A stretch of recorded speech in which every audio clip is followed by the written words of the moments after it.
Hi, and welcome to Two Tired Teachers. We're coming at you from Hill Country State Natural Area.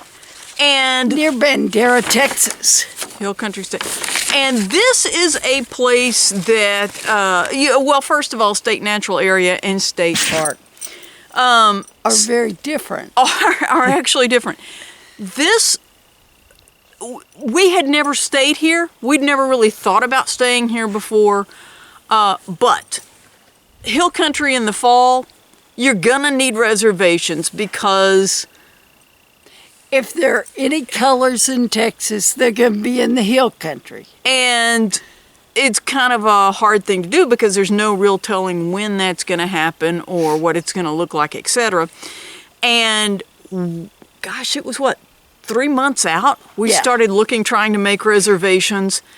And we were able to get reservations at Guadalupe River, which we knew we wanted to stay at. Yes. We'd never been there before. And at South Llano, which we knew we wanted to go back to. We'd only been there once and really liked it and wanted to go back there. And then we had a hole.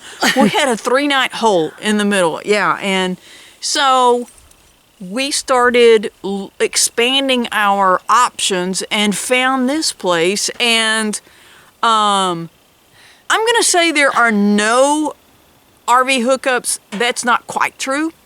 And we'll get to that a little later. Well, actually, we rode our bikes down to the group area. Yes. And that group area had electric hookups, but you have to rent the group area. And we weren't going to do that. No.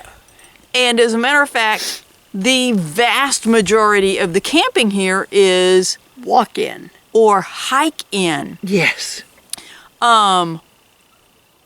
We went around to where there were some actual just walk-in sites where maybe they were 100 yards off of There's some, I think road. They're only 25 yards off the road. From where you stop. But I would guess about half of them are 2 to 3 miles from where you park. And matter of fact, the ranger told us it's 2 to 3 miles. And I said, so these people are having to carry water that far back in there. And she said they can stage water. So if there's a place where a trail crosses a road, you can drive down there, put some water out so that when you're at your campsite, you only have to hike back down to that crossing to get some water. But there have been people that have done that. This place, though, day use is off the charts. We were here on Thursday night, Friday night, and Saturday night. Those were the 3 nights. This is Saturday. Yesterday was rainy. Yesterday morning, Theo and I got out and walked some of the trails, not far, but some, in shorts and T-shirt, and we were just, well, actually, I had on the shorts and the T-shirt. He didn't. But we were fine. And then a ranger said we got down in the 30s last night because we had rain all day yesterday. And we had a front come through. And so, Texas, you just never know what that weather's going to do. But the trails are marked easy, moderate, challenging. And we would beg to differ with some of those. I think what they intended when the trails are, if the trails are open, they're open to bike, horses, hiking. I think they probably meant mountain bikes. They do mean mountain bikes. And so we got out on some, and the ones that have the double track are wider. Yes. If it's a single track, it's really kind of a rut. And that's fine. I mean, those are marked. Yes. They're well marked. But just understand it's not going to be real wide. But I was shocked. Parking area 1 is at the headquarters. Parking area 2 is here at the equestrian sites. And these are the places where you can bring a small trailer. Yes. We are in site, I believe, 215. There aren't 200 sites. I don't know how they number them. But equestrian 215. And this one is the least level front to back. We didn't know that when we chose it. we're just It's about kind level. down here by itself, and that's the way we like And it. honestly, we're very glad because this one really has quite a few trees Yes. around it, and with the front coming through, we were the great. wind, we didn't feel the wind except maybe once. But that parking lot, when we pulled in, I think there were 2 cars. Yeah. Thursday afternoon.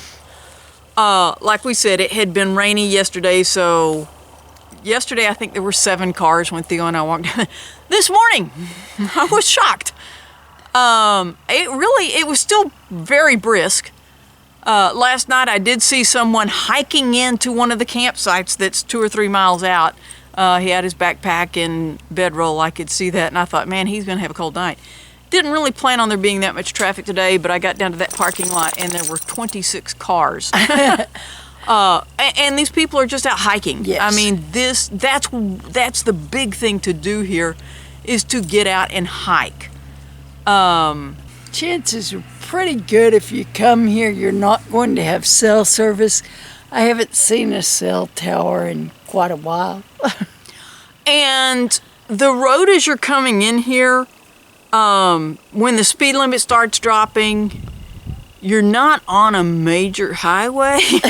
And it tells you the road's going to narrow. What it means is it's going to become gravel. And that's fine. And it is getting narrow. It definitely is going to narrow. This is hard packed gravel. You know, it's great. Fine.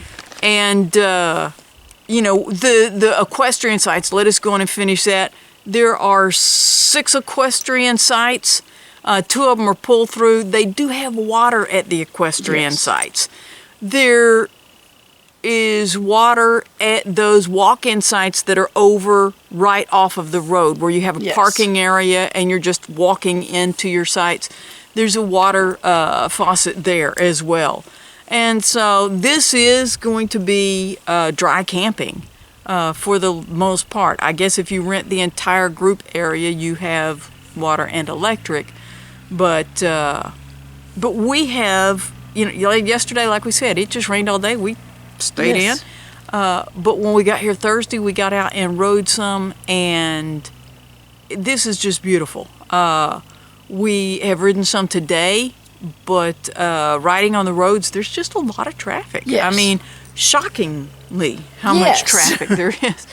But this is a beautiful park, and when I told the ranger, you know, we hope that we got enough sun where we wouldn't have to run the generator, and she said, if it's loud, they will ask you to turn it off. You know, you don't run it before 6 a.m. and after 10. And I told her, no, we run ours about 2 or 3 hours to get everything charged up, and that's it. But we haven't needed it. We've been able to get solar today, so we are good. And I wonder, although this is a small park, state natural area, although it's small, they do some neat things. Today, while we rode, we saw it by the headquarters. There was a lady out with some pelts, and we went over, and she had beaver, she had rabbit, she had fox, she had coyote, and she had deer.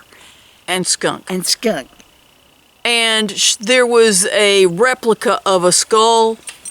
The pelts were real, and then like replicas, rubber of imprints of their paws. And it was really interesting. And they have a lot of Junior Ranger kits that they give out. As a matter of fact, we got here on Thursday, they weren't out, but went in today, and the Junior Ranger kits were right there on the counter. You know, so it's just awesome to see that out available for families. And we do love seeing the Junior Ranger things. Folks, we want this natural area and the state parks to be here long after we're gone. And the only way that's going to happen is if kids are brought up with a love for the outdoors and a love for camping. And we have been the only ones in this little equestrian loop for the first 2 nights, but there are at least 2 other sites that are occupied tonight, and it's still fairly early. We'll see if some more of those get filled in. But we are so pleased that we came here. Yes. And I'll be honest, we have a friend that every year goes hiking up in Colorado, and so I went and got another trail map to give her to say, hey, look, you know what? You can find some pretty cool trails closer to home. There is a sign at one of the trails here that says, look out for snakes. This time of year, we're not worried about that at all, but would say that, you know, in the spring through late summer, that would be something that you definitely probably October need to consider and look out for. But this is a beautiful place. We are so thrilled we came here. It is definitely off the beaten path, and we had never been to Bandera before. You know, and it is beautiful, and we have certainly enjoyed our time here. And if you're looking at trying some dry camping, have a small trailer. Actually, those pull-through sites could accommodate large RVs. I'm not sure that they want you there, but they could accommodate them.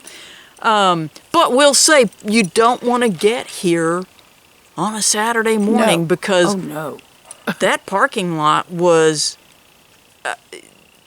it's not marked. It's a gravel parking lot, and the people did a good job of parking, but they did not leave an opening for RVs or trailers to get through, and so that would have been a bit of a challenge there. But anyway, this is a beautiful place, and I am so glad we came here. Too. We hope you've enjoyed our look at Hill Country State Natural Area. Thanks for watching Two Tired Teachers.